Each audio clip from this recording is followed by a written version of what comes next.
a brand new news-based chat show in which we discuss topics ranging from business, politics, entertainment, and so much more. Well, today's AB Live is slightly special because here at Arabian Business, we are celebrating the International Women's Day, and on the panel today, we have Simkova, who is the head of People and Change of KPMG, Gabriella De La Torre, who is the Associate Director of CBRE, and we have Nayla Khaja, who is a Director, Producer, and CEO of Khaja Films. Thank you so much for joining us today. Thank you. Thank you.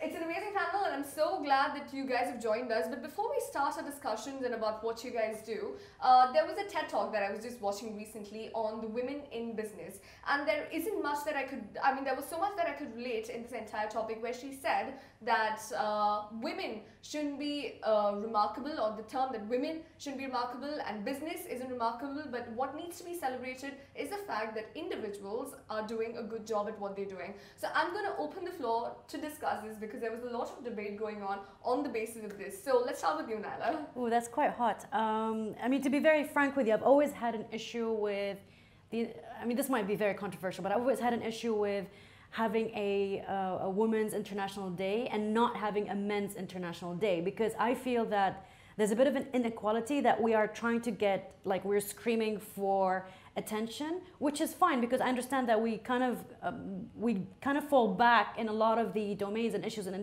industries where yes, there is a gender inequality in a lot of fields. So perhaps we do want to say that we deserve a day for us. But you're 100%, I agree with that quote, because we need to be, first of all, come across as people who are qualified and professional in whatever field, regardless of gender, absolutely regardless of gender. So it's really how hard you work and how much you hustle and how much you put skills and heart and everything towards what you do. And being a female should not be that calling card to get a job or any kind of gig, so to speak. Right, Markera, do you think women in business, this term needs to be celebrated, although that's the name of our panel today? So definitely women in business need to be encouraged, but what Nayla said just resonates with me, because also in my view, there shouldn't be any kind of positive discrimination. There should be equal playing field for everybody, and everybody should just be judged based on their results and their hard work and their dedication and skills. And no need for any extra special things for women. Let's just treat everybody equally, and then I'm sure that women do well in business. Interesting. Discrimination is discrimination, positive or negative is what you're getting at. And how about you, Gabriella? What do you think? Yeah, I think I would agree with my fellow panelists as well. I mean, having these kinds of events are positive in the sense that they inspire some kind of dialogue on the changes that do need to be made, regardless of gender, race, nationality, any of these things, because ultimately diversity is something very positive for everyone.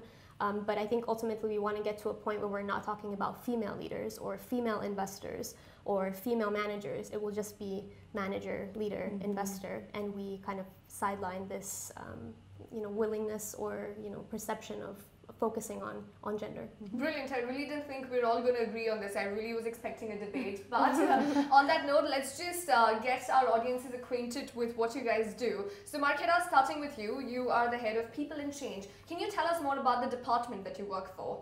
Yes, so People and Change for KPMG, we actually do, as the title suggests, anything to do with people and organization. So starting from organization structures, advising companies on how many people they need, in which positions, advising them on talent, so what kind of skills they need in the business, how they can build that pipeline of talent for their business, and also things like change management, HR transformation. That's what we focus on. All right, interesting. So we are going to get more on that, but before that, Gabriella, so CBRE is a well-known firm. You deal with real estate, investments, etc. But you have been working a lot in Saudi Arabia. Yes. So how has that been for you, working in a sector that is sort of male-dominated, in a country that hasn't been very, very female-friendly in terms of employment for a long time? Yeah, so I think just a bit on my specific role. So I work within CBRE's consulting team, and so we advise government institutions, private investors on their real estate developments throughout the region. I have been focusing a lot of my work in Saudi Arabia over the past year or so, but I would say that my experience overall has been positive even as a woman. I've never felt discriminated against or have felt that there are any particular challenges with working in the kingdom, and I think that we're seeing a lot of very positive transformation there as well, a lot of willingness for change from the top levels of leadership. having women being able to drive recently. You're seeing a lot more push at all levels to include women more and more throughout society in different levels. Right. So we definitely see a reformation or transformation happening there in Saudi Arabia, which is great news. Coming to you now, Nayla. So you're in a very, very nascent industry, so to speak, especially in the region. And how difficult was it for you to establish a firm on itself in an industry which is new and nascent? Well, let me tell you something. It's still very difficult. Actually, sometimes it's even harder. I wouldn't call it an industry here. It's more of a film movement in the UAE. I'm hoping that KSA, Saudi with its population, because that would make the change. And in Saudi, you have a lot of Saudis, so it's not a transient culture. Right. I hope that they will be the missing piece where they can start a film movement that can turn into an industry, because only then that ripple effect will happen in the entire GCC countries. And then that will help people like myself who tell stories for a living to be able to tell our stories, and not just for a very limited audience, but now for the entire world through exhibitors and distribution tunnels. I really do believe that this whole opening up of KSA is very important for female empowerment, but also for work especially in the film industry in a much bigger realm. So ironically speaking, I was just reading this morning that women are 11%. This is a recent, I know you told me not to mention numbers, but I can't help it. Please go ahead. It has, the film industry in the US itself has only 11% female directors, from which only 5% are horror film directors, because I do horror. So that's quite shockingly disturbing. It's very disturbing. Yeah, it is, yeah, absolutely, it's horror. And ironically enough, because the KSA is going to embrace women so much, that I think in the next 10 years there'll be more gender equality in Saudi than there is now in North America. Okay. So I find that quite fun. Very interesting, yeah, and that's actually great to hear as well. But now that you've told us what your roles are specifically, but talking about the region in general, what or how have you seen the evolution of the role of women in business and in different industries change over time? Let's start with you, Gabriella. Sure. So I have been, I guess, blessed to be around women, female leaders throughout my entire career, and I've been in the UAE now for about 5 years. So I've seen women have played a big role from when I first started working here in the region, and more that is evolving as well in Saudi Arabia. You're seeing more and more female leaders of businesses, and even at very top levels, women being very instrumental for the change that's happening, I think, across the region. But I would say, you touched on real estate being a male-dominated industry. Actually, within CBRE, we're actually a 50-50% split within the company. So I think that that's something very remarkable, that there is this perception that real estate specifically, and probably other industries, are very male-dominated, but there is a shift that is happening, and that's obviously contributing to the success of all of these different companies who are embracing that diversity. And those are the statistics we'd love to hear. When there is 50-50, it actually just spells out equality. But Marketa, considering you also deal with HR quite a lot, we have seen an HR transformation happening globally. But in the region, what are the main trends or the key transformations we've seen in the past decade? Yeah, so what we are seeing, for example, here in the UAE, so the government really pushes for the equality and for having equal number of employees, the female participation in the workforce. And actually they've been really successful in the government. We would say even 60% of the employees are female, so that's remarkable. And out of those 60, about 30% are actually in decision-making positions. So I think the UAE has been very successful, and I think we are seeing this trend in the private sector as well. But it's very interesting because outside of UAE, typically it's the private sector has more female participation than the government. But here it's actually the other way around, where the private sector is catching up. But isn't that a good thing, when the government is actually making efforts to make sure that there is equality? Yeah, no, absolutely. Like there's a lot of great things about the government here, because the way it spearheads anything from the equality to technology to kind of tolerance. I think we are really lucky here in the region, with what we are getting. Right, but there still obviously prevail certain problems, because we've discussed over time that in the Middle East, women are given half the rights as men, and it has obviously come a long way from maybe it was 10% earlier, just like a few decades back, and now it's become half, but still it's less than half. So again, we're not talking about equality. Well, I have to say there's one inequality that I really like. I like the fact that here females have their own queue. Yes. I hope that never changes. Sorry, guys. Let's keep that. But you know, that's like one thing I really like, so it's quite nice. Let's keep it that way. You know what? It's very interesting you mentioned that, because I was just very soon going to get at reservations and quotas. So when you're talking about there are female queues, when you go to the metro station, you see there's a separate female coach, and then you see a lot of these separate the goodwill gestures, so to speak, that are being seen around the UAE. And female gyms and etc. Female gyms, etc. So okay, so these are the good things that are happening essentially from what you say. You definitely support that. But what is your take on broader reservations then? So we see quotas happening. We see the cabinet, the UAE cabinet giving reservations for women. So what would your take on that be? Do you think it's a good thing or a bad thing? Ooh, that's a very sensitive question. But you don't have to be government specific, but in all sectors. No, I mean, look, in the UAE itself, when it was interesting because I had to speak about something very similar at the UN a few years, and this was a few years ago, so you know we were quite a little bit behind, and they were quite shocked at the number of. When it comes to education specifically, the UAE definitely boosts that we have a higher 23% more females graduating than their male opponents. So that's quite amazing. Yeah. Now that number shifts differently because a lot of them who graduate, they don't necessarily work. You know, a lot of these females end up getting married. So what happens then, the imbalance happens after graduation. But there's still a really rich gender balance between the two sexes when it comes to pretty much every field. Not every single field. Like you still have like a big disparity in the unorthodox ones, like police, you know, the court systems, or something even more heavy like military and you know, whether it's the Navy or air, you know, things that are just with like they're just a bit more male oriented in nature, that females, not saying everybody, but most women might not be their first option. You will see like there's huge difference in numbers. Right. Yeah, but I think when it comes to all other fields, it's as they mentioned, like they all have what 60% are females. Yeah, you will see that that's not an issue. Right. Like one of my clients is the PMO, the Prime Minister's office, and I was quite shocked at the number of women working there in leadership positions, in very high senior positions. I think that's 70% at His Highness's office. Yes.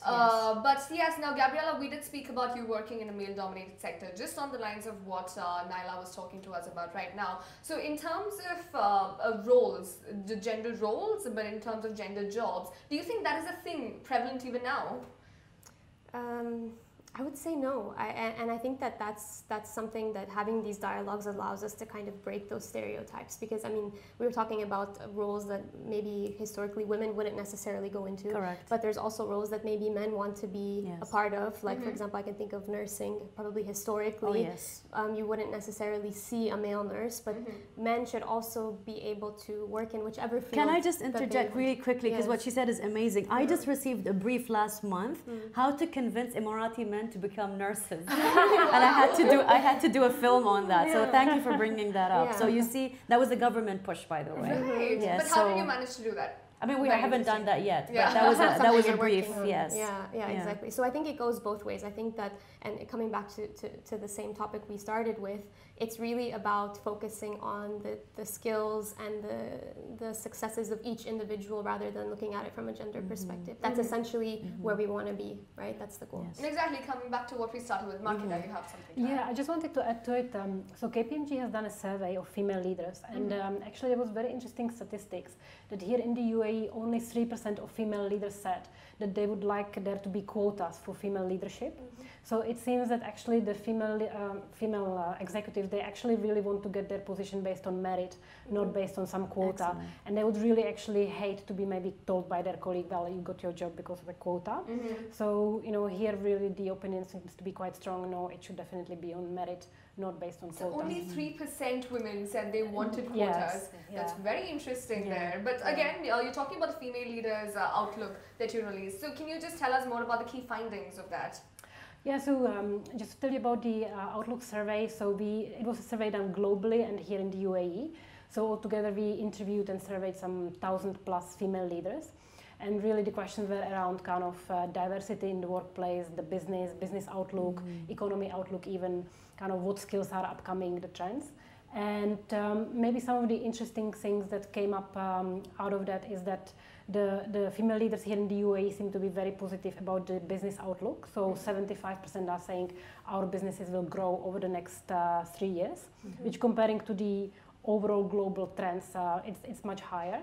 But then equally they are being a little bit skeptical about the global growth. So they are saying, okay, our businesses here in the UAE will grow, but the global economy will be a little bit stagnant. Right. So that was quite interesting.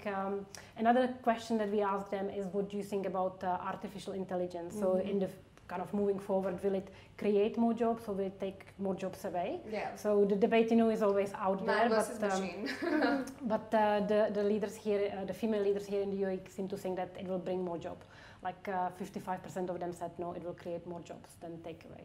So there was kind of some interesting takeaways. It's the quota thing also scares me a little bit, because I understand that, as we all started, that it should be on merit. But then what happens if it is really on merit, but the numbers are so, like the decision makers do not hire a specific gender, who knows, for preference, and then you end up getting this huge imbalance. So I think the idea behind creating the quotas is to safeguard or to protect that gender, because that is a very easy slip to do, right? Because it's what's been done for centuries. Yeah. So maybe that's why they're trying to implement that. I'm against it. I'm not saying I'm for it, but I can see why that could also be a push for a positive change. Yeah, but I think speaking of countries like the US, since you're mentioning that, firemen, for example, so that is one particular sector where not a lot of women have actually tapped into. And you don't see a lot of reservations happening there, because on public consensus, on surveys done, women don't really want to do that. Right. So I think it's boiling down to choice, right? So it depends on what they want to do as well. But again, from the key findings that you mentioned diversity and a whole lot of things that was there. And one major thing was opportunity, which was also there in the 2018 version of KPMG's report. Right now, just one topic that I really want to cover would be the pay gap. Do you see that here in the region, in the Middle East? Oh, well, I run a business, so I'm paying the employees that I have, and obviously I never ever considered that from a personal, from my own experience. I don't look at someone and say, okay, well, it's the same for me.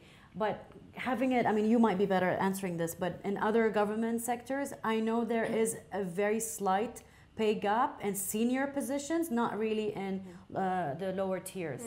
In the film industry, till today, we're fighting for pay gap. Yeah. Not strange enough, not in directing, but more like in acting domains. Whereas foreign directors, I'm not talking about US directors, foreign female directors get the same equal pay check like their male counterparts. And that's because you have producers who understand this system, because it's independent. Whereas in the US, if most films come out from studio systems, then they're so used to their old The Godfather way, where you will find that massive pay gap, which is obviously changing with this whole #MeToo movement.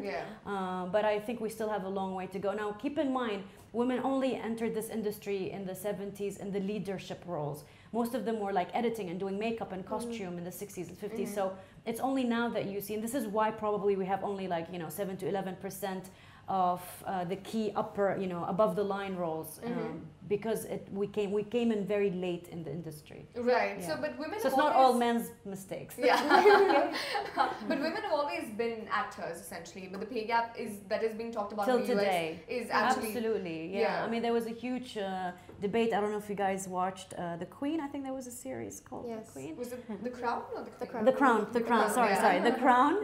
And the Queen, and the actual person who's acting the main role, was paid less than her supporting actor. So that's quite, that would hurt. We saw that in House of Cards as well. Robin Wright going out. They put in the same hours, they put in the same effort, sometimes even more, and then you don't get the same pay. Exactly. Doesn't make any sense. But since now you mentioned Hollywood, we can't but talk about the #MeToo campaign, and I think you will be the best person to contribute about that. So that has been going on for a long time, but the #MeToo campaign wasn't just about sexual assaults, etc. It also came down to a lot of other things, for example, manipulation, discrimination, etc. So what do you have to say about that in this region, especially when you talk about the work environment? Honestly, I've never felt like we need a #MeToo here. I'm not just saying this because I am from the UAE. I really mean it, genuinely mean it. I think here women are super strong, and people wouldn't dare, I think they would straight away, like, you know, call it a day. There's zero tolerance for stuff like that.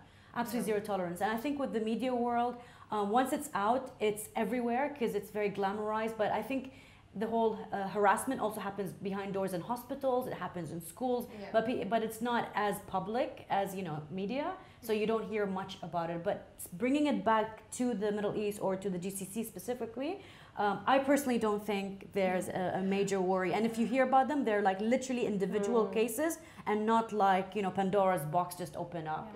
I think it also goes with the local culture, which is kind of, you correct, know, keep conservative. the woman men bit separated, you know, no personal contact, no touching. So I think that helps, you know.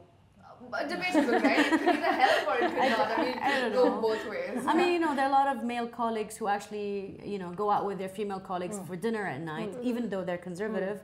And they just respect each other. That doesn't have to be so silly. But now imagine, like, in some places in the US, male colleagues are not allowed to have dinner with female colleagues if they're traveling alone abroad, because they're so scared that, you know, something might go wrong and somebody's going to sue someone, because everyone's suing someone there. So. Yeah, exactly. So there are obviously two sides to the whole Me Too campaign. But now, since we're talking about culture, do you see a huge work culture change with regards to the Middle East when you're comparing it to the rest of the world? I'm not sure if specifically to the females, but like for sure here you can see a different culture because, you know, it's such an multinational society, you know, like 85% of the employees here are actually expats. So, you know, just 15% locals. And, you know, then we have such a cultural diversity and everybody brings their own culture into the workspace. And somehow we all need to work together and, you know, we need to make it happen. So like I feel everybody is a bit more open, a bit more flexible. Maybe it's a little bit less structured than you would see somewhere else. But, you know, there's more creativity, I also more flexibility. think people can, and also I feel like, as a local, I can say this, that, you know, expats, and please correct me if I'm wrong, because, you know, I'm in the 15, maybe even less percent, that people can't be naughty if they want to. They cannot be naughty because they're so scared. It's a transient culture. You know, you're here on a visa, and if you do something that's extremely illegal or horrific, you know, you could lose your job, you could lose everything overnight. You're not a resident, right? So I feel that that's also one of the biggest deterrent. And this is, I think, why Dubai is, my city, one of the safest cities in the world. I agree. Because of this whole transient culture, people are just a bit more cautious before attempting anything that could bring a negative... Yeah, exactly. The rules are not just strict, they're also implemented well, and the enforcement is taking place right there on time. So I think that's why people, like you said, are cautious and they have their guard on before even thinking about doing something that's, you know, illegal or could get them in trouble. But again, right now we're talking about the culture and we're talking about the entire situation that's going on here. But the role of women is what we've spoken about. But what would you say about the role of men or the role that men play in your life? Let's start with you, Gabriella. Yes, so I've been very fortunate, like if we're talking about mentorship, for example, to have you know, very positive and very supportive male mentors, even as I've grown through my career. And they have even pushed me as a woman to push the boundaries and the stereotypes that, you know, society or how we're brought up, these different boundaries that are defined from us like subconsciously. Going to Saudi Arabia was one of those examples. I think previously there was not a single female employee who was working in the kingdom, despite the kingdom representing a significant portion of our work and our revenues. And so it was actually a male mentor of mine who pushed me to, you know, get my visa and be the first one in my team to go and work there. And that obviously opens a whole realm of opportunities for other women who had potentially thought about working there, but they never felt like they would be accepted or that it would be something that would be positively received. So I think men play a very big role in understanding how we push equality across for both men and women, and also being a very important part of the dialogue for us to move forward as a society. Right, but I think Saudi Arabia is a great example for male mentorship having an impact on women in the region, considering opportunities weren't really given to women for so long. So in terms of, again, Markira, coming back to you, the role or the role of mentors, essentially, male or female, in an organization, what is your take on that? I mean, absolutely it helps with the career because, you know, the mentor can give you kind of unofficial advice how to go about your career, how to develop, and I think even there are some statistics to prove that really it does help with the career. So, you know, I always also had mentors and, you know, just because in our profession, again, it's very male-dominated, so many of them were male. And I found it very useful, and I'm very much pro it. But just back to the role of men, I think one more role we should emphasize is also actually in the personal life, where I feel like, for example, in the husband, needs to support the wife as well. So if she's to have children and career as well, it can't be expected that just the wife will be doing, caring for the children, doing all the household work. It needs to be kind of divided between the two. So that's another role that the males should play as well, I think. Agreed. Men have a very important role to play both at home and back at workplaces as well. So now since we're talking... just to tell you, my husband said if I ever do a film and I hit the box office really well, he'll be a housewife. He has house husband. He has no issues whatsoever. That's great. You don't really get to hear that a lot, do you? I mean, it's not just a taboo in this region. By the way, he's a film producer, so he understands what I do. But that's very refreshing to hear. I'm sure it was refreshing for you as well. But going back to Saudi Arabia, one of my favorite markets for this discussion, the entertainment industry is growing a lot. And again, there's just so much paradox in that, considering the culture of the country, the statistics, the demographics there. So how exactly is the entertainment industry going to fare? Again, what is the disparity going to be? Look, I think, and I'm sure you want to give your thoughts on it as well from a film perspective, but from our perspective, entertainment is one of the sectors that is just booming with respect to real estate particularly. The lifting on the ban on cinemas, I think there were thousands of events, live events that happened last year. I think for the first time you have live music events. You had the Formula E race, and the concert that went along with that particular event was featuring David Guetta, Black Eyed Peas, Mariah Carey has been to the kingdom. So in terms of disparity in offering, I don't think that you will see much disparity when you compare Saudi Arabia to different countries here in the offering, the entertainment offering that they're planning to open up to the kingdom. And there is a great willingness among the population to have these events in their home country. I think it gives them a sense of pride to be able to witness these events on their home turf, and it presents a lot of opportunities moving forward, I think, for the region. All right, very interesting. I think we've got... She articulated this super well, and one thing I need to add that's very important, that in Saudi they're the second largest world YouTube consumers and creators, and I find the Saudi youth itself really don't take themselves that seriously. They are willing to do anything to grab the attention, so to speak, in a way that they're entertaining, and they just they don't mind doing mockumentaries and things like that, which is quite refreshing for the GCC, to be honest. So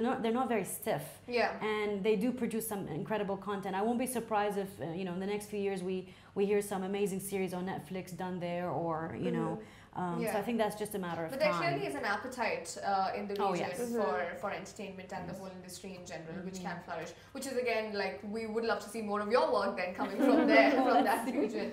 But thank you so much, ladies, for joining us. There's so much more I want to talk to you about, but unfortunately we're running short on time. But it was a great discussion, and looks like the entire panel is all for equality in all sense of the word. Thank you so much, and thank you for watching AB Live. We will be back again next Tuesday with another news topic to be discussed. Thank you. Thank you. Thank you.